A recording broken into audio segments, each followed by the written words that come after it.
So alam naman natin na kahit sino pa yan, kahit kung lahat yan sila ay nagsimula sa wala. You willing to go through the process. If it's possible for us, it's possible for you. Clocking in! Hi everyone, this is Mitch and This is Chris. previously government employees, a junior high school teacher, And a senior high school teacher. turned full-time Amazon VAs and Amazon seller. so ngayong araw na ito, we'll be having a new topic to discuss. So it's quite interesting kasi ito yung questions ng mga gustong maging Amazon VAs, mga beginner and aspiring Amazon VAs. So before we proceed to our interesting discussion, guys, please subscribe to our YouTube channel. Subscribe! And the question is, can we really be an Amazon VA even though wala silang experience? So, what's the answer sa golden question na yon? Of course, yes, 100%. So alam naman natin na kahit sino pa yan, kahit yung mga content creator, mga VAs, nakakilala nyo, yung pinsan, kaibigan nyo, lahat yan sila ay nagsimula sa wala. So which is the same lang din sa amin. Pero how to start even wala kang experience? So of course, you need to learn the skills na required sa niche na gusto mong pasukin. Which is, let's say, sabihin natin kasi yung kadalasan or yung pinakamadali. Hindi ko naman talagang masabi na yun yung pinakamadali. Pero usually, pag Amazon VA, nagsistart sa Amazon Product Researcher. Dun yung baseline. For example, product research. So you need to know ano yung skill tools na kailangan mong malaman para makapasok dyan. So first, self-study. Kagaya ko, nag-self-study ako. Hindi ako nag-enroll ng any online courses. Hindi ako nagbayad ng kahit sino pa man dyan. Kasi doon time na nag-start din ako is wala din kaanong mga ganun. Usually, yung mga courses na makikita ko dati is masyadong generic or yung mga coaches is mga Americans, focus usually in Amazon selling. Dati is yung ginagawa ko is self-study lang. Nanood lang ako ng videos sa YouTube, yung mga tutorials, nag-join ako ng mga forums, ng mga Facebook groups, ng mga Amazon VAs, mga groups din, Facebook groups ng mga Amazon sellers para matutunan yung skills. Tapos, syempre may nagpo-post doon, gumagawa ng threads na ano to, paano gamitin to, paano ba i-qualify yung ganong product. So doon ako nag-start, nagdidig deeper ako, then isi-search ko. For example, may nagtanong, sinabi doon sa post na yun na, what do you think guys? Pwede ba tong bilhin? Mabibenta ba to? Or profitable ba to? Based sa kanyang graph. Mag-comment doon, okay naman, ito, wala naman siyang epic claims.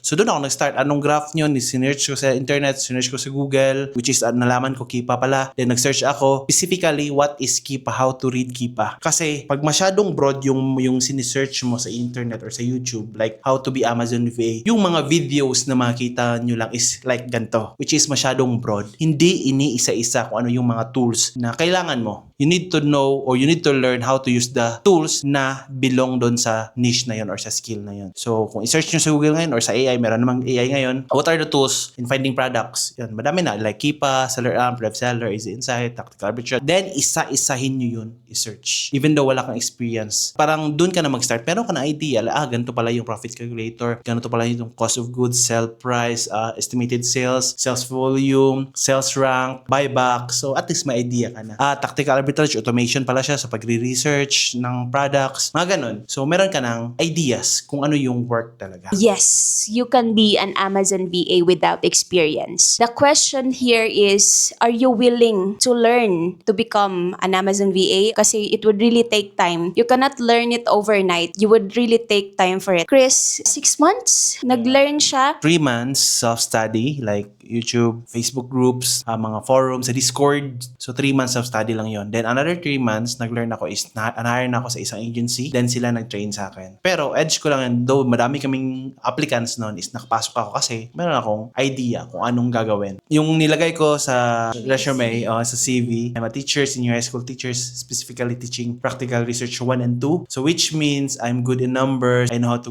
read graphs. Parang nirelate ko lang. Hindi naman kailangan i-relate talaga. Yung sa akin is parang yun yung ginawa ko para sa yung employer na nagbabasa, magaling pala, critical thinker pala to si Chris. Mas okay. At least, honest kasi sinabi niya na wala siyang experience tapos teacher siya before. Sa totoo lang, hindi Amazon VA yung gusto kong pasukin. Same din sa mga beginner. Napadpad lang kayo dito sa channel namin. Nag-search kung ano yung Amazon VA or ano yung VA. So, yun, nakikinig na kayo ngayon, then naka-interest, which is same din sa akin. Si Chris talaga yung naging tanker talaga namin Like, siya yung unang pumasok sa niche na ito. Tapos, 1 year pa bago ako nag-resign. No? 6 or 7 months. Like 7 months pa after niyang nakapasok. So, ang nangyari kasi, nag-try muna si Chris kung it's really working, ganun. Tapos, na-shock ako kasi pinapakita ni Chris sa akin yung income niya in a certain client. 1 month salary ko na. So, hindi pa ako naniwala nung una. Tapos, tumagal pa, like mga ilang months pa, nung sabi ko nga, baka ngayon lang, di ba sa freelancing, like after a month, wala na, tapos na ang project, 2 months, 3 months, ganun. Pero nagka-client kasi siya, na hanggang ngayon, yung sabi namin, na client niya pa din, ilang months na, patuloy pa rin sila, so ganun, pasok pa rin ang pasok, yung salary niya, yung pinapakita niya sa akin. So, doon ako na-convince. So, in-explain sa akin ni Chris, kasi magaling siya sa numbers. Pinakita niya sa akin yung possible na incomes, yung breakdown niya talaga lahat, ito yung mga possibilities na pwede nating maging income, if ever na dalawa tayo magiging VA, tapos same pa tayo ng niche, pwede nating pagtulungan, ganito, ganyan, ikaw yung mag-a-apply, pero most of the time, siya yung tatrabaho. ng trabaho ko. So, si Chris talaga, siya rin yung mentor ko actually, no? So, again, si Chris, sa YouTube lang niya talaga lahat natutunan. Siya kasi yung parang kaya niya lang maka-learn on his own. So, ako naman, yung train niya na ako without experience, without idea. Sa tulong niya, naka-learn ako lahat ng mga errors niya na natutunan kasi nga siya yung naunang nag-apply, naging Amazon VA. Hindi ko na in-apply kasi sabi niya, okay, this is not gonna work, wag mong gawin to, wag mong gawin yan.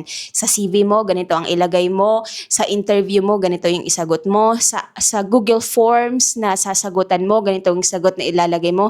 In fact, most of my Google Forms, siya yung sumasagot kasi mas marami siyang experience. So, isa yon sa advantage kapag couple kayong VA and same kayo ng niche. But we suggest start first with agency. Do you agree with that?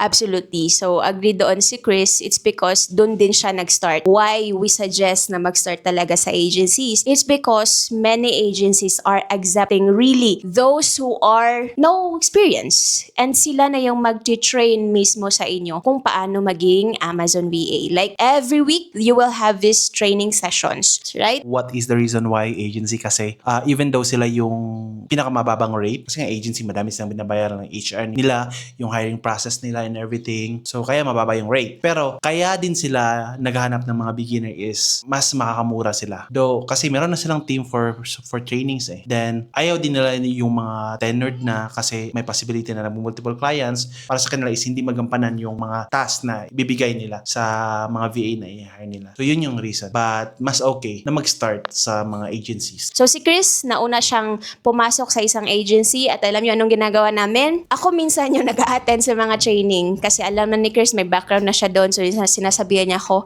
okay, Mitch, merong training ngayon dito sa agency ko. Ganito yung topic. Baka gustong mong sumali. Yun, sinasalihan ko minsan ako yung pumapasok sa Zoom niya. Gamit ko yung Google account niya. So, doon din ako naka-learn. Pero, ang next doon is you should find a way para mapunan yung pagiging walang experience nyo. You can learn from YouTube. You can learn from purchasing a training course. Madami dyan sa online, sa different platforms. Maraming nag-offer. Lalo na ngayon, mas maraming mga naglalabasan na mga courses about the different niches. Amazon VA niche, maraming naglalabasan. So, it's up to you. If meron kang extra money, then you can do that one. And after that, if naka-learn ka na, you think you have enough, knowledge already about being an Amazon VA, next to that is send application. Where, pwedeng kung malakas yung loob mo, in the field na mismo, di mag-apply ka sa direct client. Meron pang option, kung may mga kakilala kayo na mga Amazon VAs na mismo, you can reach out to them kung pwede kayong maging intern. So, kami,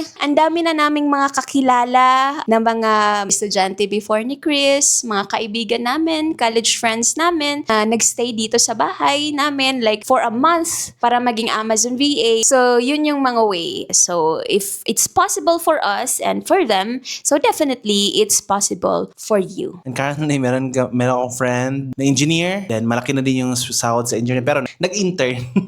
Nag-intern sa amin sa pagiging Amazon VA. So, ano yung i-expect dapat natin? Yung dapat na iset natin sa mind natin na realistic expectation. So, it's a process kasi para matumbok natin yung answer natin na yes, you can be an Amazon VA without experience. So, again, yung sabi ko kanina, all the skills can be learned. Okay? It's just a matter of kung willing ka ba na i-learn ang skill, kung willing ka ba mag-undergo ng process, and kung willing ka ba really to sacrifice your time para maka-learn sa skill sa VA, sa niche na ito. Yun yung question doon. Yeah, legit po yan. Madaming nag-reach out sa amin, madaming aspiring VA na kakilala namin. Alam niyo ano yung problem, yung time nila. Kasi from the start, masyadong eager sila ng pag-learn, and after in the long run, like after 1 week or after a few days, nagsuslow down na. Lalo na kung hindi mo kaya or hindi ka willing mag-invest ng time para matuto. Hindi kasi pwedeng may baguhan, magsabi, pwede bang pa-refer, pwede bang bigyan mo ako ng client. Hindi kasi ganun eh. Kasi yung sabi yung previous video namin,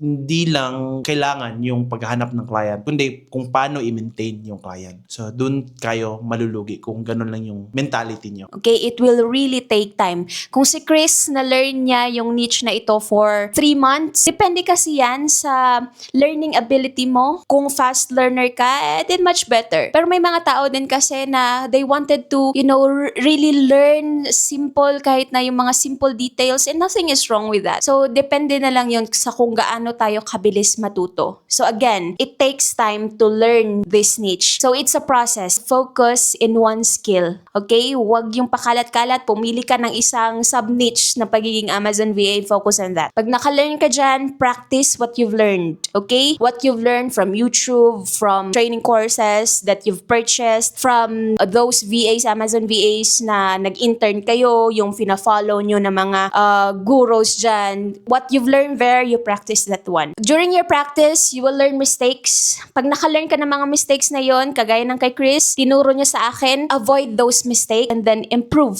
Kung anong kailangan i-improve sa CV, sa palagay mo, sa interview. Okay, nawalan ng gana yung interviewer ko sa agency nung umabot kami sa ganito. Nawalan siya ng interest sa akin nung hindi ko sinet up ng maayos yung aking camera, yung aking microphone. Okay, so don't do it again the next time na i-interviewin ka. So improve yourself. And then after you improve yourself, keep on applying. Definitely, you will have different rejections, a couple of rejections, 100 of rejections. But again, it's still a process. Balik na naman tayo doon.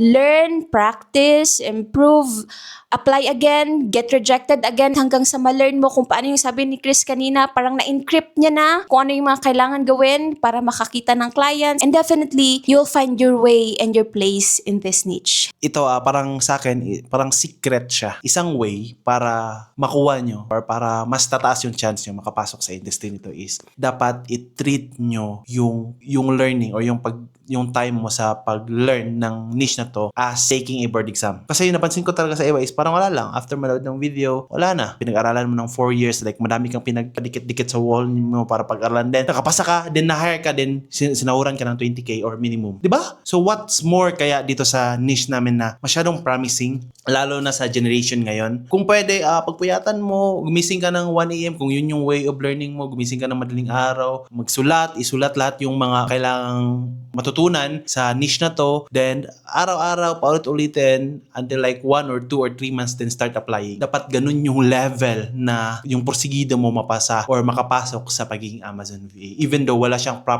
official certificates na, official professional na ako Amazon VA, even though walang ganon. Pero once makapasok ka sa niche na to is napaka-worth it talaga. Ang pagiging Amazon VA, there's a possibility that you will earn, let's say, 6 digits per month. Alam niyo kung bakit namin nasabi niyan? Because we did it. And it's really possible. Again, what do you need to do? You just have to learn, practice, make mistakes. With that mistakes, improve. After you improve, try to apply. After you try to apply, you will get rejected. But do it again. It's a cycle. So always remember, remember, small progress is still a progress. So we hope that we will hear soon from you in the comment section saying that you've become Amazon VA without experience. That's it for today, guys. I hope na marami kayong natutunan. Again, this is Mitch and this is Chris, and we are clocking out. See you next time. Bye guys.